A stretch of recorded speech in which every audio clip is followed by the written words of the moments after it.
This is a HeadGum podcast.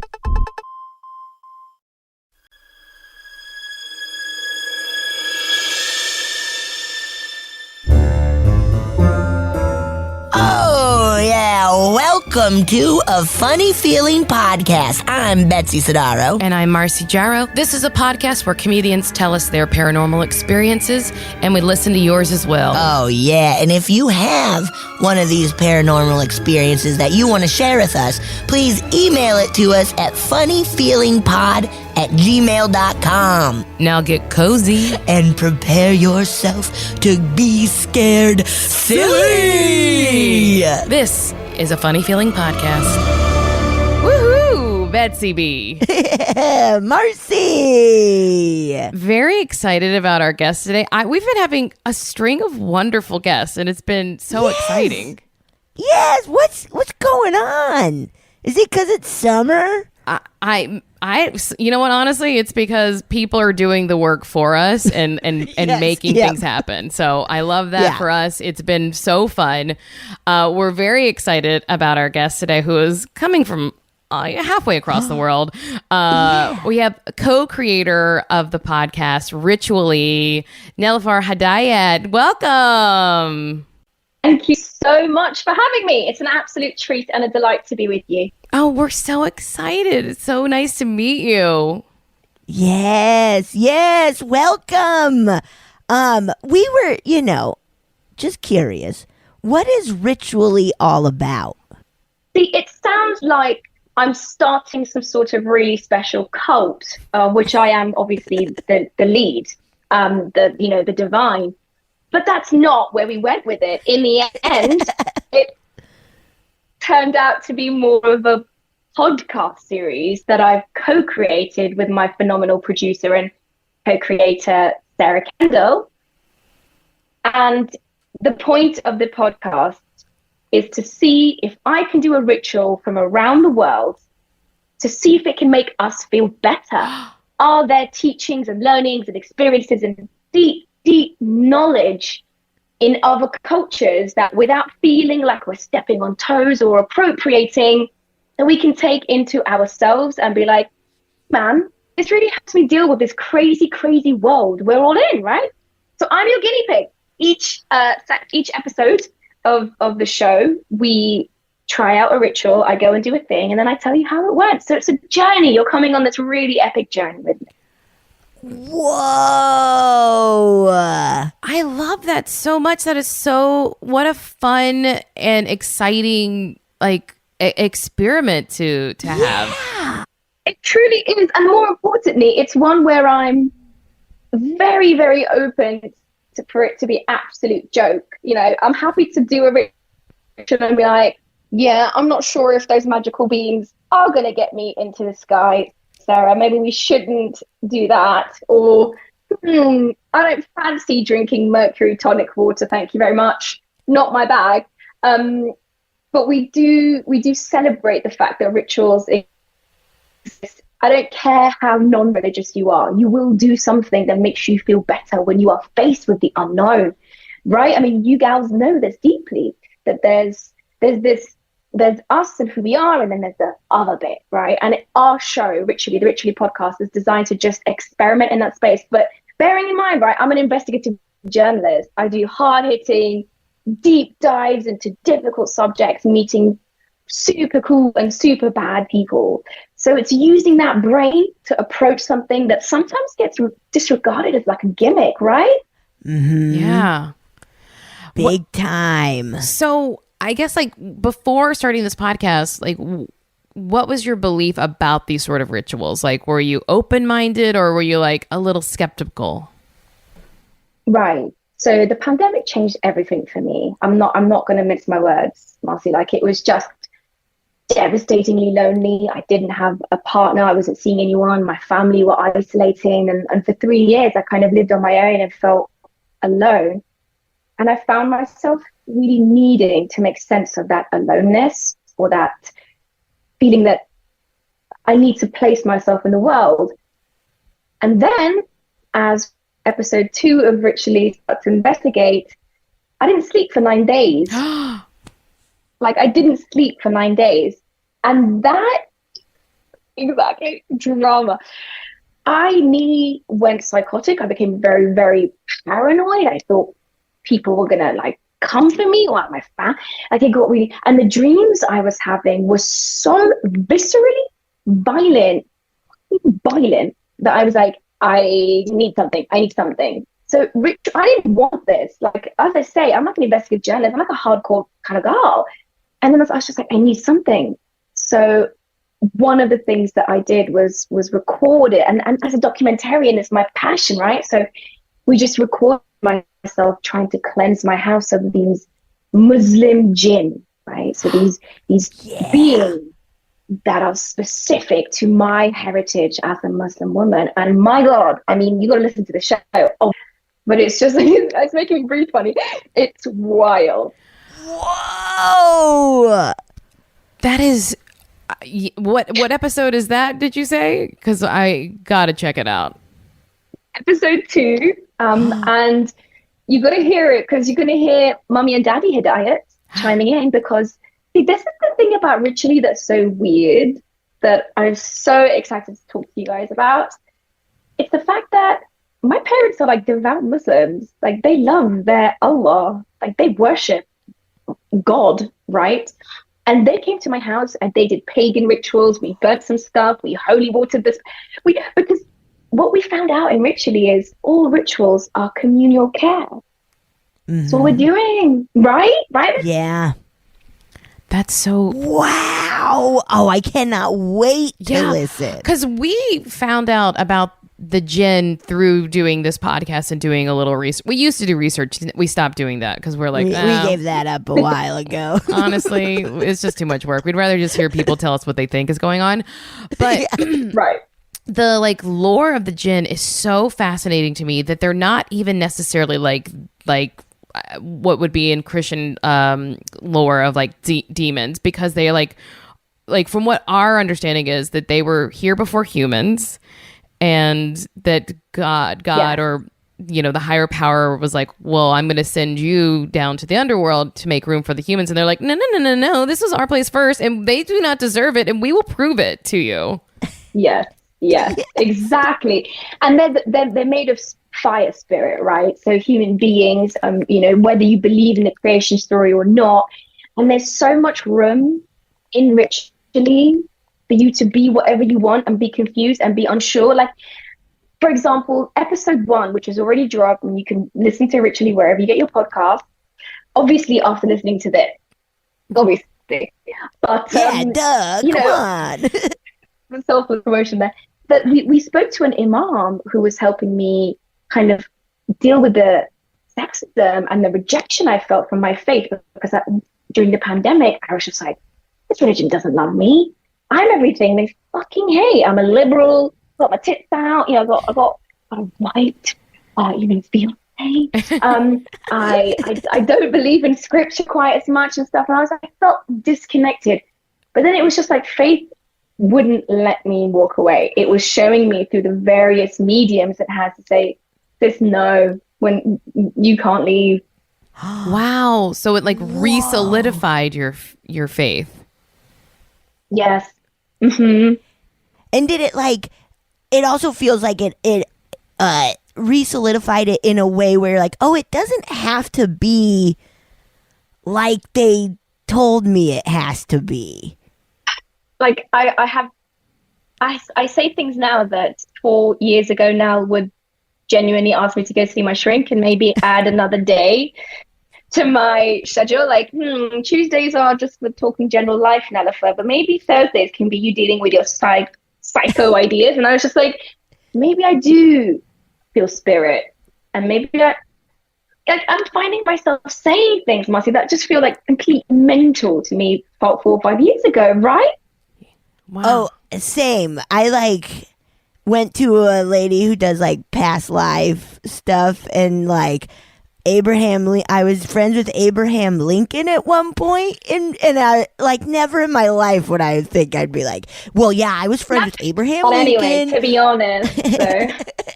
Oh man. Also, when you start like looking into things, you realize that all the different worlds, religions have such similarities to them, and they're not all that different. So it's so wild that we like to that not we. No, I don't have any personal stake in the game, but that there are so many battles and fights about things that essentially like the storylines track. They're all the same, you know.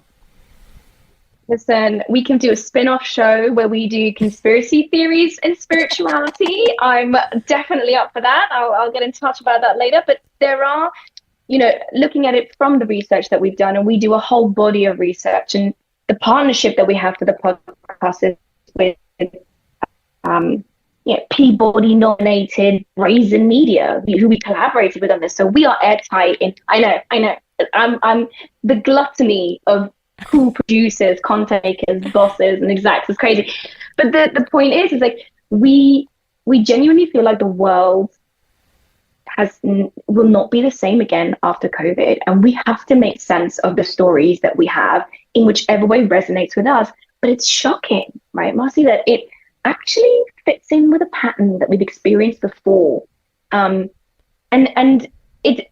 I don't want people to listen to the show expecting it to be, ghosts and ghouls and all of this. It's actually about wellness. How do we feel? How do we heal when things go wrong for us? And how can ritual help us in that? But a lot of the time, the supernatural and spiritual hand glove, right? Mm-hmm. Yeah.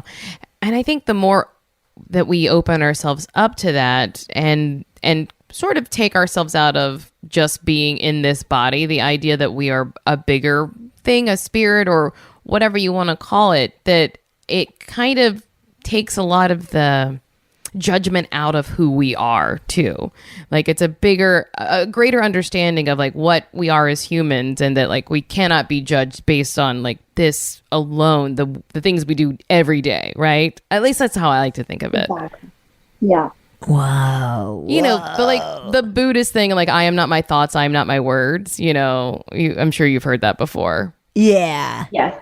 Yeah. Mm-hmm. We're all bigger than that. More. I think the main part of the show, like when we get into it, it's about finding community to help you deal with whatever you're dealing with. So, for example, in the tarot episode, this was a real experience, and I swear to the Holy Ghost, all of them, that they wouldn't let me do this interview. I'm not kidding. I'm trying to do this interview, and I have it ready, and I'm speaking to an occultist, and she's phenomenal. Okay, her name is Laetitia Barber, and she does tarot readings, and this is in our tarot episode. And weird feeling about doing the interview. She was really kind of like unsure or maybe a bit uncomfortable in the beginning, but she really warmed up. The fire alarm went off. My dog wouldn't stop barking. Doors opened and closed. The connection went down 3 or 4 times, and I had to come back online again and again. Halfway through the recording, I realized that the recording had broken up, so we had to start again from the beginning. Tell me what was happening there, because any one of those things on their own, and I'd be like, Nelly, what are you thinking? But the fact that my dog doesn't bark nonstop, I had to put him in a separate room, and he was still clawing at the door. I'm like, what kind of scene from a movie is happening here? So making the show themselves forced me to confront these ideas that I, for so long, had kind of shunned away as like kooky, right? Yeah. Whoa, what? That's so wild. Yeah, you are not supposed to get a reading or an interview. That's wild. Well, I'm going to use this to ask the question that I always ask, because we're talking about it already. But like, what, now that you have had so many experiences, what do you believe about the paranormal? So you do believe in the jinn, I presume, right? Or like, where does it go for you? Yes. I believe that the concept of paranormal just needs better PR and marketing, right? It's got such a weird fucking rap. Like, no one has really evolved the idea of what the paranormal is since like movies in the 70s, or the Victorians sitting there with their little, seances and all of this. And I think the Ouija boards or whatever, or the tarot cards, I think so much of the paranormal and supernatural is layered in very dated understandings of what that stuff is. But for noobs, right, like me, who are just entering this space with a different sort of approach, we kind of have to like sift the bullshit from the actual interesting, informative pieces. If, for example, I believe episode 5, when you finally get to hear it, folks, is all about tarot. And I was just like, wow, this must have been like something that happened in the Salem witch trials or whatever, wherever in Europe, we were just killing women for like, I don't know, being healthy, having cats, didn't get the disease brought in by rats, like death or whatever. And in the end, I found out they were playing cards, right? And so it had a very big thing. It wasn't darkness. It wasn't occultism. Better PR. We need to grab ourselves the best that Hollywood can offer and just rebrand this bitch. Like, get back into it. Yeah. Oh my gosh. I host another podcast called 90 Day Bay, where we will watch the 90 Day Fiance, all of the things, or even some like matchmaking shows that I've seen on Netflix. And I love finding out new things that I've never heard about. Like, there are in some parts of the world people who can read moles, and they use that as divination. Yes. Oh my God. Yes. I mean, in episode 2, the story that I wanted to share with you is essentially what happened in episode 2. Let's do it. Let us have it. Oh, okay. Are you ready? Yes. You ready? Everyone got their cups of tea ready? Right. Yes. I haven't slept for 9 days. It started on my birthday. My birthday is on January the 1st. It started on the night of my first night of my 33rd year on this planet. And I didn't sleep. Happens. I usually sleep pretty well. Happens. Second night comes. Okay, it's a bit weird. Got 45 minutes of sleep in the whole night. Feel a bit weird. But by the third night, I was beginning. How am I going to explain this to you? I felt like the edges of my being were blurring into the ether. I felt like I couldn't quite figure out where I ended and where the outer world began, which meant that I was porous to every experience in this world. So at night, the intensity of the variation of the waves and feelings I would feel was far more intense than the day, right? So at night, I remember very distinctly, and this isn't in the podcast, right? So I'm giving you a scoop, but I remember very vividly lying in my bed and knowing somebody's there. And then I know they're there, and if I look, I'll see them, but I don't want to see them because then it will prove that I'm fucking crazy. So I was just like, for 3 or 4 hours, I was just lying in bed just thinking, it's just a sleep paralysis demon. Let it go. Nothing's going to happen. And this entity was just making themselves stronger and stronger. And by stronger, they were just making themselves more material, more physical, more visceral, like more palpable. I mean, I've run out of synonyms, but you get me. And I'm experiencing this thing, right? And then I'm just like, okay, you have to look. You have to look. So I turn and I can see that the darkness where they are is different to the rest of the darkness. But I can't perceive them directly. And at this point, I'm like, I am going to shit myself. If I need to sort this out, but I'm going to, yeah, exactly. Right. I'm going to need to sort it out. So I called my producer and I'm like, listen, this is going to sound fake, but I can't sleep. And this is causing beings to appear to me. And it's not because I can't sleep, it's because I am experiencing different things. Anyway, the 4th day, Sarah's like, all right, I'm going to find you a dream oracle. And she finds me a brilliant guide for this episode. And we find a rabbi priestess who essentially tells me in detail what my dreams mean, but she can't stop them, right? So I'm on day 5 or 6. Nothing tastes good. Can't concentrate. I think everyone's trying to get me. And I know the thing that I'm seeing is jinn. I know that they're Islamic. I know they're part of my history and and then I ask other people, hey, listen, pulling my sister here, is something in my house? Oh, yeah, jokes about it all the time. We're always joking about how being in your house has this creepy feeling. I call my then boyfriend.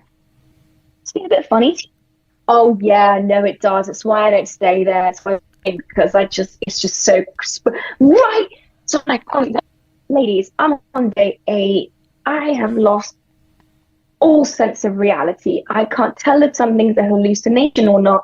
I can't remember what I did 25 minutes ago. I can't taste. I can't hear. I'm twitchy. I'm losing it. I'm losing it. And if I hadn't been able to solve this there and then, I would have checked myself into hospital. I swear to God.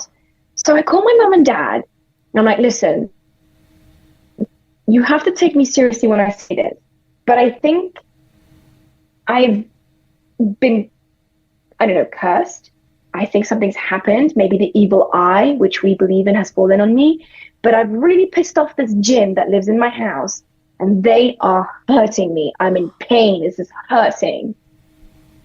And my mom and dad, without batting an eyelid, bless their bloody hearts and souls, they went, it's all right, we know what to do.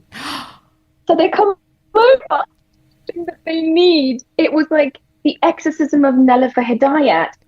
I called in of services of my mum and dad, and like I'm doing these things, and my mum's like repeatedly like saying verses of the Quran. She gets this Russian guy to make me an amulet that has a special prayer in it that's been blessed that I have to wear. We somehow find holy water from Mecca in Saudi Arabia, and she douses that in all the rooms in my house except the bathroom. And my dad has says a prayer directly at where I saw the jinn, where I knew that it was watching me. And then my dad does this thing that I remember from my childhood. He burns these incense beads, these tiny little seeds, and this root called rue. It's called rue. And this thing is ancient. It goes back to India from back in the day and passed down to like my Afghan ancestors. And that is designed to purify the air. And as they do this, it takes 2.5 hours to do all this stuff. And they're praying over me and all this. And listen, lads, I believe in any of this stuff. But I slept on the 9th day. Wow. And I remember tasting my OJ the next morning and being like, oh my God, the taste, like, oh, I remember.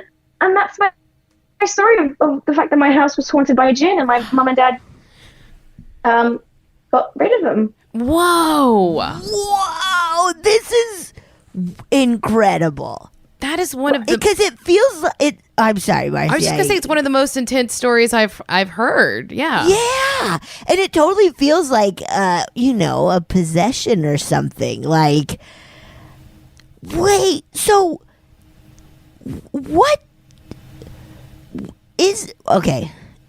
What do you think? So this happened during COVID?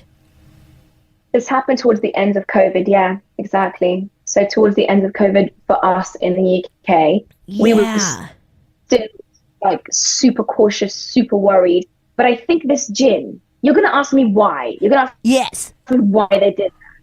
Right. This is all I've got. I think they liked having me alone, and they had me alone for so long. And then the world was opening up and they had to share me with the world again. And they didn't like that. Whoa. Wow. That makes sense. That makes so much sense. Oh my gosh. All I got. Can't think of anything else. Because we, at the beginning of the pandemic, we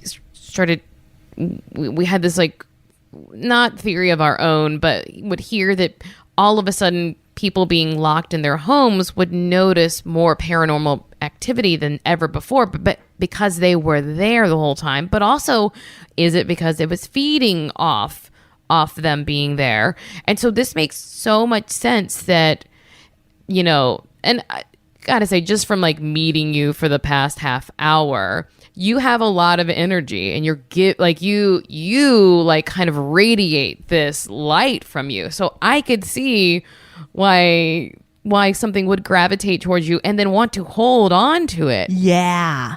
Right. I mean, that's a generous thing to say, but I am quite an exuberant person, and I I have built my career as a journalist of being a great listener, and I pay attention to things, right? And the Ritually podcast is an example of me going into the world and paying attention to these tiny moments that could help us in some way. And I think the only thing that could have upset that entity, that jinn, and the only thing that could have got rid of it, which did in the end, was connection, right? It was connected to me, right, deeply. I didn't even notice it, to be honest, because I am quite an exuberant person. So whatever it was taking, I wasn't spending it out there in the world. And so it was just, but, you know, I left that house, I moved, right? Yeah. And it's hard to say this. I don't know quite how to articulate this, but I feel like I was drawn to my house and where I lived very deeply, in a deeply connected way. Like I always wanted to be at home. I didn't want to be anywhere else. If I had the choice between party with friends or home, I wanted to be at home. If people wanted to hang out, I'd invite them to my place. I looked after that house. It was pristine. But now that I've gone away from it, I value the difference between being there and being out here. Yeah. Wow. That is, because also like your boyfriend at the time and your sister, everybody being like, I don't like going into that house. And you being like, wait, what? Why? What's wrong with it? I love it. That's so, it feels so like the jinn is just like, yeah, you're hanging out with us and only us. Right. Almost as if you had a weird partner that no one else liked, but they didn't know how to tell you that they don't like your partner. Yes. Completely. Like this, like really, like this ex that just I couldn't get rid of, except my ex is a jinn, you know, like it's just this guy I'm tethered to. And the funny thing is, whoever bought that house after me, I really hope you don't hear this, but I did something. I left the amulet there to protect the next inhabitant. Oh, that's great. So this amulet to hopefully help whoever moves in there next have some kind of protection. See, and they're going to move in and be like, uh-oh, what's this? They're going to like uncover and be like, oh God, this house is cursed. And then it's going to get revealed in like the second act of the movie. Yeah, I was going to say, this is like the beginning. Protective thing. The beginning of every horror film. I love this. It's like, what is this amulet? Goes into another parallel universe. But it was my kind of way of passing on. I mean, my mum lovingly sewed a prayer that works for us in our faith, right? Had it blessed and stuff. So an amulet, like all amulets. And this is the thing with G podcast. Each episode I have a guide. I'm not just like doing these things willy-nilly, as it were. I have a deep spirit or ritual guide who teaches me this thing and says, like, here, I'm giving this to you. Like, for example, one of our episodes on libation, right? Pouring out. That's an ancient ritual from Ireland down to the Yoruba clan in Africa, right? Like we always pouring one out isn't just something that you do in prisons or certain subcultures. This is an ancient offering that we give to Mother Earth when we are trying to reconnect or heal. And I'm an activist. I'm a vegan. I believe in animal activism, and I believe that you should fight for the things that you want to preserve in this world, right? So whatever your shtick is, whatever your soapbox is, get on it and say some stuff.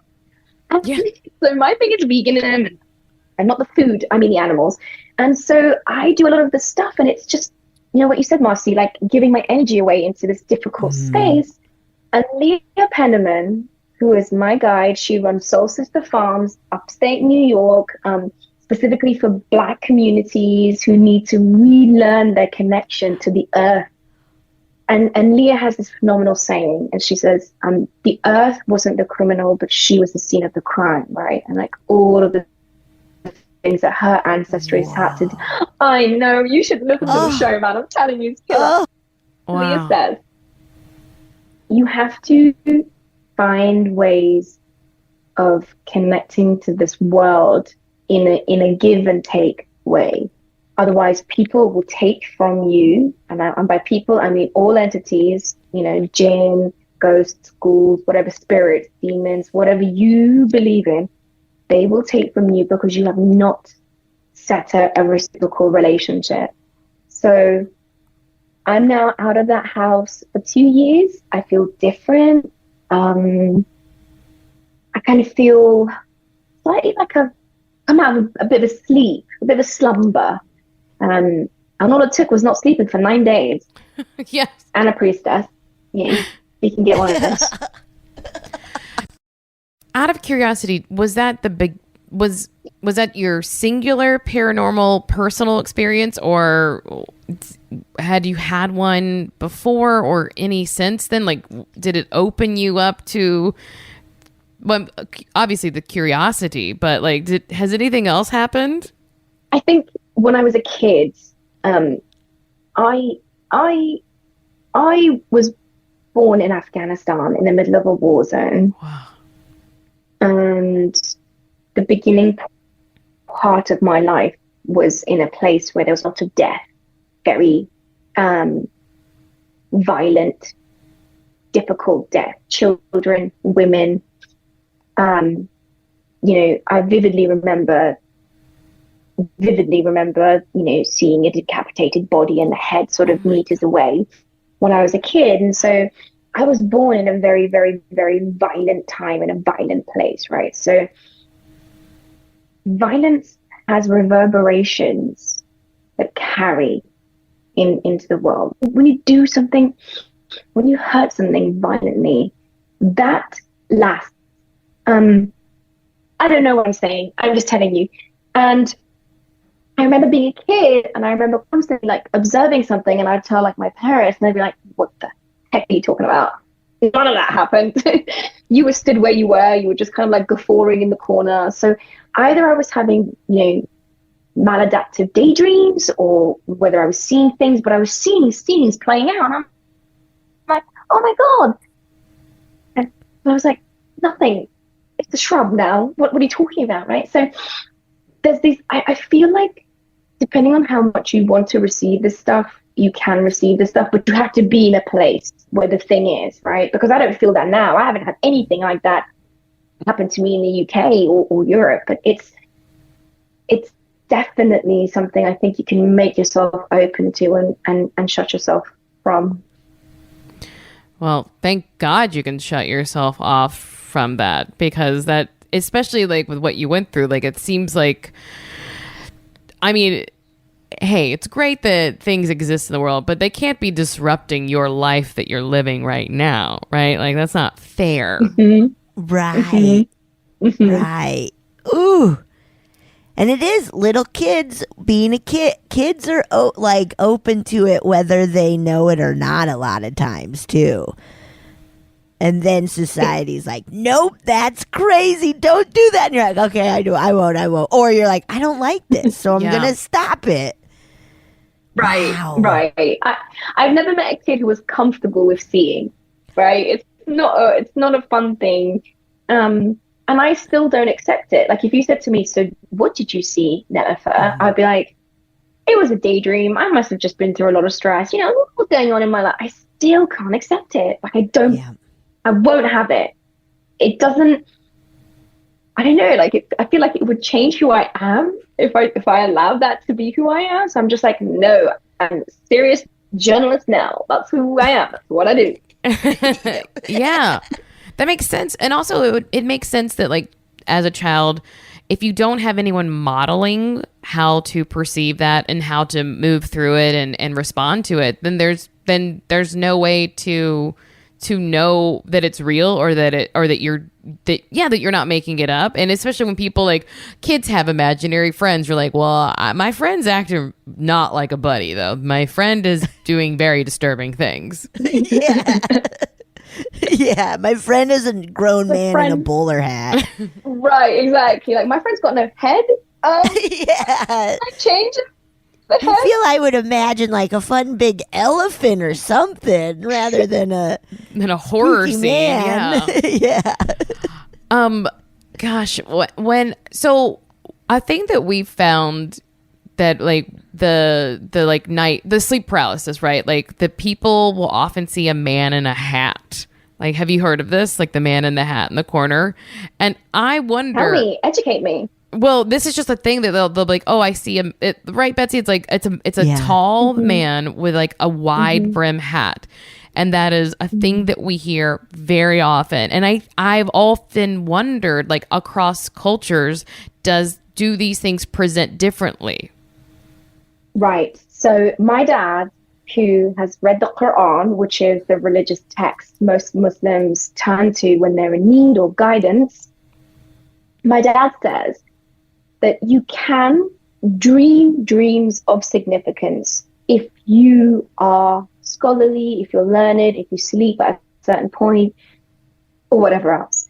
But my dreams, he said, meant nothing. He said, your dreams are meaningless because you did not initiate it, you did not ask for it. It seems almost like a punishment on you. You are facing these dreams, and these dreams were, oh my God, they were so awful dreams. And my dad said that they don't mean anything. I was like, what do you mean? He's like, ask yourself a question. Does a Christian dream of jinn? Of course not, because they don't know what it is. We dream, the object of what we dream or how we feel about it isn't as important, according to my dad, who I believe, as your association to that thing, right? So man in bowler hat. In other cultures, maybe it's dreadlocks wrapped up high. In other cultures like ours, maybe it's a hijab, that's adorning that particular entity. Like, I don't know if, again, like, as I said, the paranormal just needs better PR, better marketing. But if we did get to a point where those, I feel like we would have space to, I just wish we would have a better space to have these conversations without being ridiculed, right? And being able to read, right? And that about your show. I feel like there's space for stories like mine. Yes, absolutely. And that it makes perfect sense that the way, look, there's no way for us to fully understand the world outside of our own. So we perceive it as we understand it. I mean, like what maybe a poor analogy is people who are colorblind, they see the colors that they do see, and that is how they understand the world, but they will never see the colors they don't see, right? So, but they still interpret things and understand it in their own way. And it doesn't take away from their understanding, but it's all, your perception is reality. It's all just the interpretation, right? I love that. I'm feeding that back to my dad. I'm going to call him later and explain. I was like, this is exactly what you were talking about. And I think we all know it to some degree. Yeah. Man, and it's what makes this so hard to talk about with people, because if they haven't experienced it the same way, then they'll never understand it. Oh, and it's easy to dismiss your own experiences. Like, that's what's so cool about your stories, that people around you are like, oh yeah, immediately they believed you. Right, but I guessed it myself first and foremost, right? So I'm like, no, silly girl, pipe down. No. You are sleep deprived. You are, having these nightmares because you're sleep. Maybe you ate some bad chili. Who knows? You're clearly having some sort of. Oh, and then I thought, right, this is how far I went. I was just like, maybe therapy is bringing this out in you, right? So something that's designed to heal me in my warped state of mind, I was like, I gotta stop therapy. Therapy is what's causing the nightmares, right? Whoa! Doesn't that feel like the jinn did that? It's of like maybe influence. you should stop getting help or working on yourself. That's exactly what I thought. That like, even like, I was like, it's maybe even like a chicken or the egg thing with the sleep, like that it was able to keep you awake. And so you become more and more susceptible to its influence, right? And then, right. And then it is like kind of feeding itself. So then your brain is kind of maybe being more paranoid because that, we need sleep, but it's working in tandem with the way the human body, because it knows how to manipulate us. It knows what it's doing. I completely believe you. Right. I completely believe you. I think that's exactly what happened to me. I was going to say that I think it's what kind of messes up a lot of this is that there can be scientific explanations for a lot of things, but also why wouldn't the paranormal work with the scientific explanation? Like if it works for us scientifically, then it would work for them as well, and they can manipulate it. Mm-hmm. Yes, and I'm not. I believe deeply that science has all the answers to the problems we have in this world, but I don't consider paranormal things a problem. I consider them an event. You know what I mean? Like they're just a thing that happens, and I don't want to give it too much credence because I don't want this weird dichotomy we have between science and the paranormal to kind of. I don't buy it. You don't have a client in me. I don't accept that, right? But equally, if to your point, like it's chicken and egg. If I was sleeping, would I have not? It wasn't just me that was experiencing this entity, right? And the other people were sleeping fine. I mean, it's like a crime of opportunity in my eyes, like, I have been robbed before, and the people didn't like stalk me for weeks to rob me. I was walking around at night. I was only alone for 90 seconds and I was just looking at my phone, and then these people were looking for a victim, and it was honestly it was 3 teenage girls. Best case scenario of being robbed at gunpoint, because I didn't think they really had a gun. They did. I was wrong, but I wasn't like teenage girls are scary, but it's not like I think if it had been like a grown man, I would have been really traumatized. It's traumatizing regardless, but it being teenage girls, something about it was just, like I said, best way to be robbed at gunpoint, just for fear wise. I don't walk through the world being like, look at those teens, any more than I always did. Right. But it was a crime of opportunity. They happened to find you. And I think the same thing with it's like, it found its in, and it's not like, and it doesn't discredit any part of it. Also, I was going to say, on the kick of science of it all, is we are scratching the surface with our understanding of how things work. Anything, yeah. And could it be that an ancient being, civilization, might actually have a better hold of science than we do? I think so. Exactly. Well, when did we become so narrow-minded, where we dismiss these things as being? And there's often people who, it's like. One of the things that I think we need to come to terms with is the fact that a lot of there's a lot of charlatans in this space, right? So in making the Ritually podcast, we had to be really astute. We had to really have our eyes peeled for anybody who was doing something that was a bit of a ruckus, right? Just a bit of a charlatan, snake oil salesperson. Yeah. And so we specifically, for the dreams episode, Dr. Rabbi Jill Hammer, is a clearly well-learned person who's written books on this issue.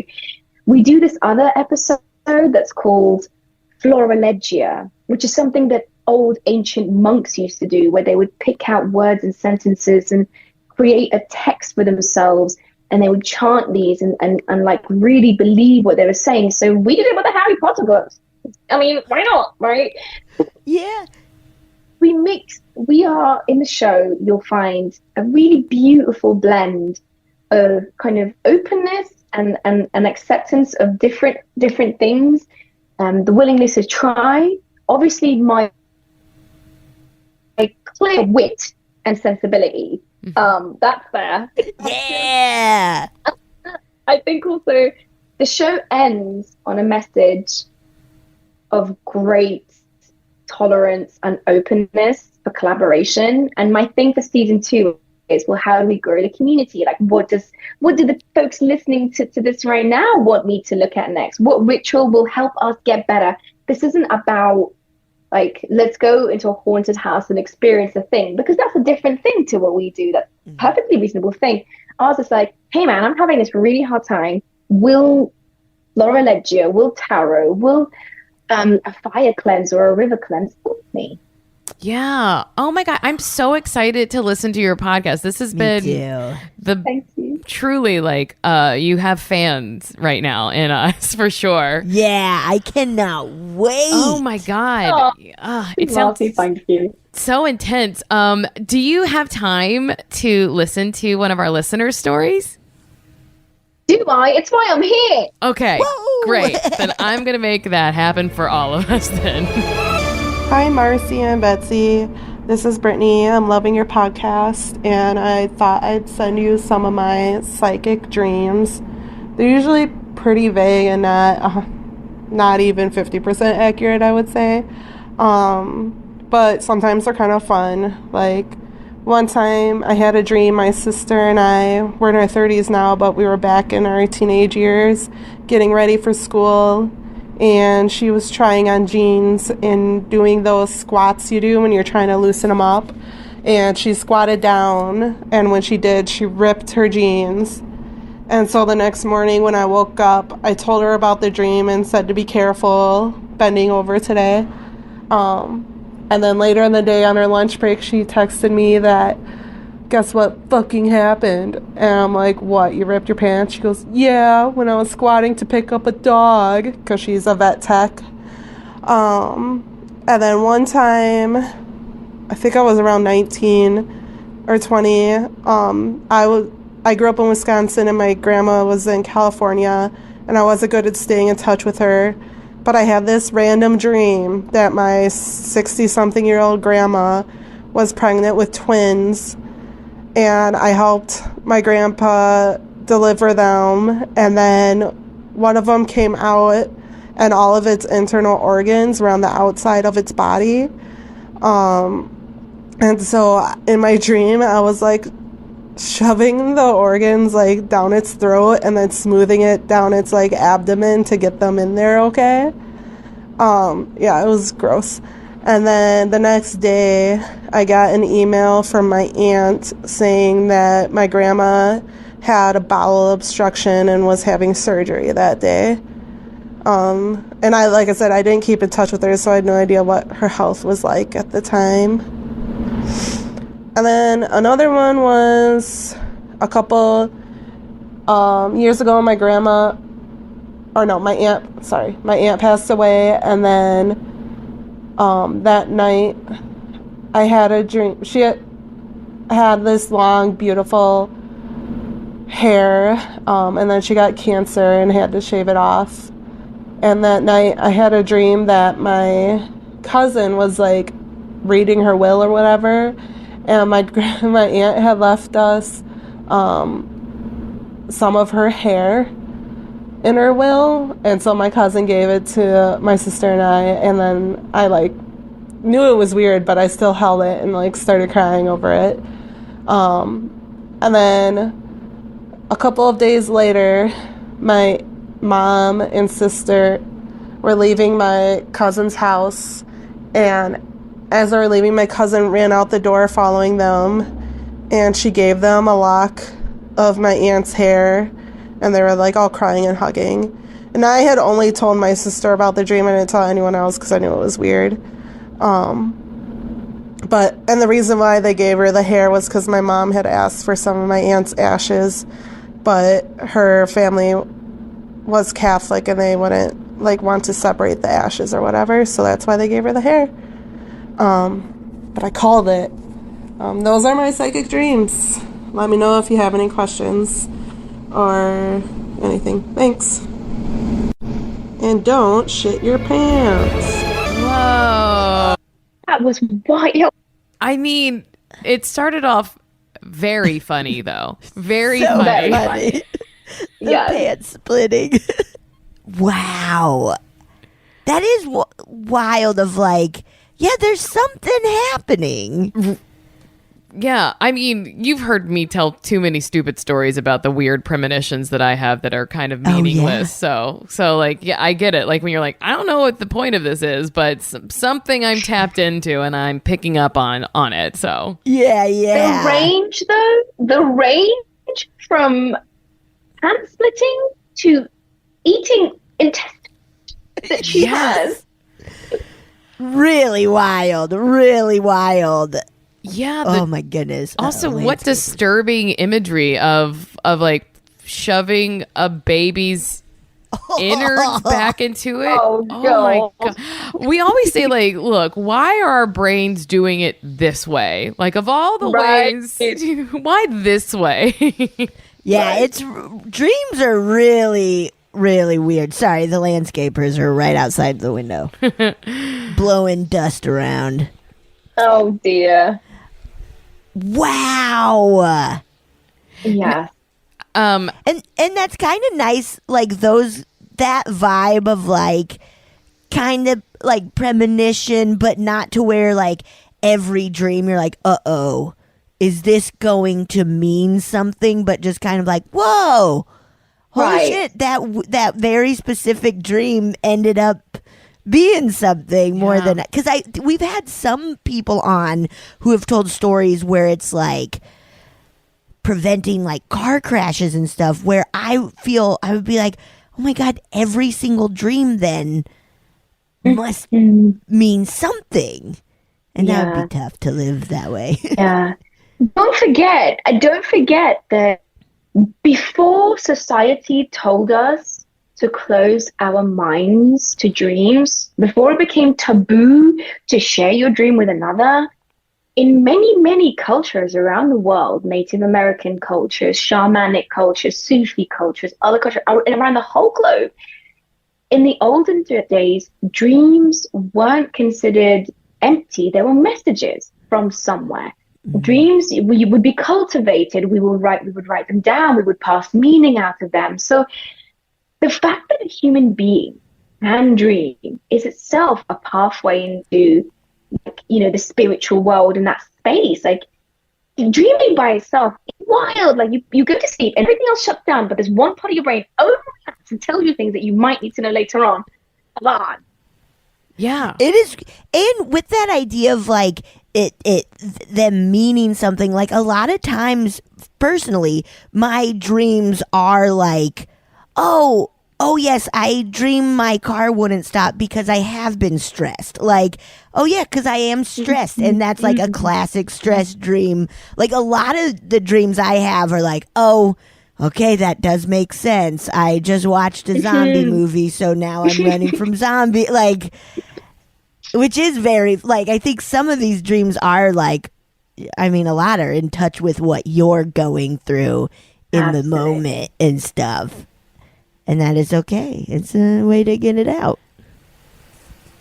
I rarely remember my dreams too. So when I do, and I tell them to people, that's when it's like, I don't know, like something. I honestly think that's more eerie than even the dream itself. Just the fact that I've remembered and wanted to tell someone. Yeah, because then you're like, well, what's up with that one? Special ones like that. I still don't tell people my dreams because I think it makes me seem childish, or it makes me seem like a little bit like, oh, and then I go into a approach. You sound a bit silly, so I don't. After doing the ritual and speaking to Rabbi Jill, I deeply have found a new appreciation. And in the second chapter of that episode, because our episodes are 2 chapters each, she really digs into it and just brings me to like this euphoria, like really takes me there. Oh, it's brilliant. That's so cool. Oh, I'm so stoked to listen to. Me too. Also, why can't we think of dreams as like asking someone, how was your day? Like, how was work today? You're like, how was work at sleep? How was sleep work? How was your dream? You don't, not everyone. To make this a reality. Yeah, not everyone needs to hear it or cares to hear it, but surely someone in your life wants to hear how your day. I love talking about my dreams. I love hearing other people's dreams because they're just so fun and weird. And I like to like dig in there and try, especially if I know the person fairly well, to be like, because sometimes an outsider view, it's easier for someone else to be like, this actually like makes sense to me why you're dreaming this, because you've been worried about this other thing. Yes. Right. Yes. And it goes back to this thing that we kept finding in our investigations and in each of the episodes we've made. Oh, this is about self-care. Oh, this is about partner care. This is about friendship care. This is about community care. This is about societal care. whichever of the rituals that I tried, whatever lotion or potion I ate or put on me or slept or didn't sleep, it always came back to like this one thing of just like, hold on a minute, I need someone else here. I can't do this by myself. And a ritual is something that you practice to bring yourself either and connect to yourself or someone else. So it's just so beautiful to hear you say that, Betsy, like that you love hearing it and you share that, because that's dope. It's with you saying that of like, it's about having somebody, like just taking that step to be like, hey, I'm feeling this way. Can you maybe even a stranger make me a potion?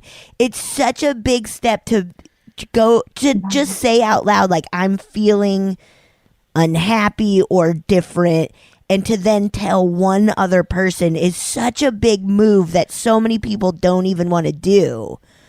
That already is probably a big release, whether subconsciously you know it or not. Whoa!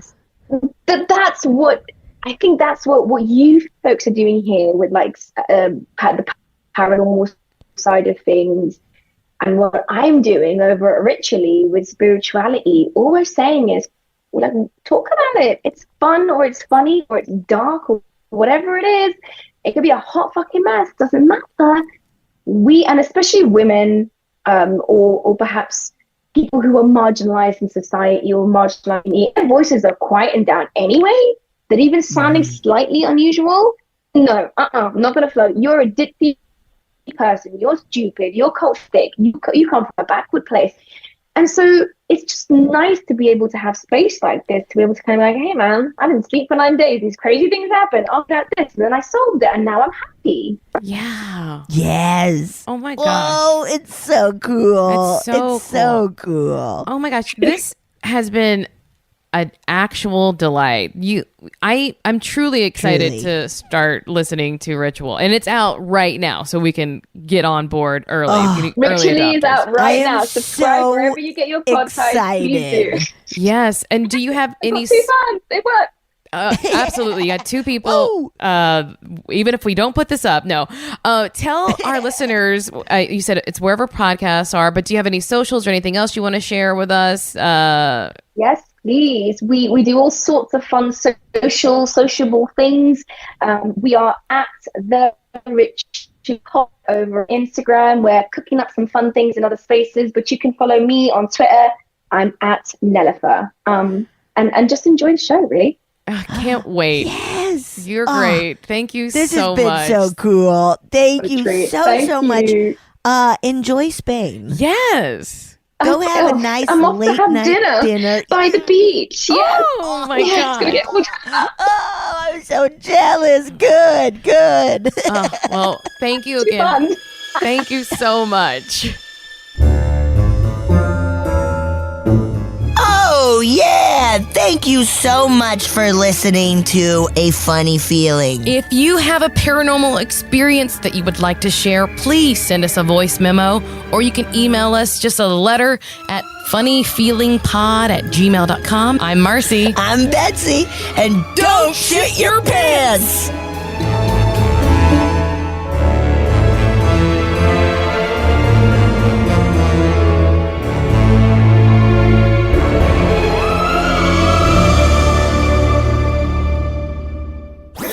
That was a HeadGum podcast.